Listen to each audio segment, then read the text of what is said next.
Rawalpindi staff reporter گزشتہ روز حکیم بابر صاحب نے انٹرویو کے دوران بتایا کہ ان کی ہونے والی اہلیہ پہلے ان کے پاس بطور ریسیپشنسٹ کام کرتی تھی اور وہ طلاق یافتہ تھی۔ میں نے جب یہ حقیقت جانی تو دل نے گواہی دی کہ اگر اللہ نے مجھے استطاعت دی تو کسی بے سہارا کا سہارا بننا ہی اصل نیکی ہے۔ اسی جذبے کے تحت میں نے یہ قدم اٹھایا اور شادی کر لی۔ میں تمام نوجوانوں کو یہ پیغام دینا چاہتا ہوں کہ زنا کو نہیں نکاح کو چنیں۔ آپس میں گھومنے پھرنے، وقتی تعلقات، وقتی خوشیوں کے بجائے عزت، ذمہ داری اور سکون والا راستہ اپنائیں۔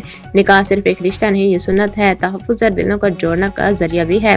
آئیے ہم ایسی نسل بنے جو خواہش نہیں کردار کو ترجیح دے، جو وقتی لذت نہیں مستقل سکون کا انتخاب کرے اور جو دنیا کی پسند نہیں اللہ کی رضا کو مقدم رکھے۔ اس وقت سوشل میڈیا پر حکیم بابر ٹاپ ٹرینڈ بن چکا ہے۔ عوام نے اس نیک عمل پر بہت عزت دی۔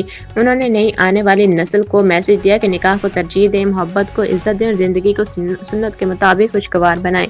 طلاق یافتہ عورت سے شادی کرنا سنت نبوی ہے اور ایک نیک عمل ہے۔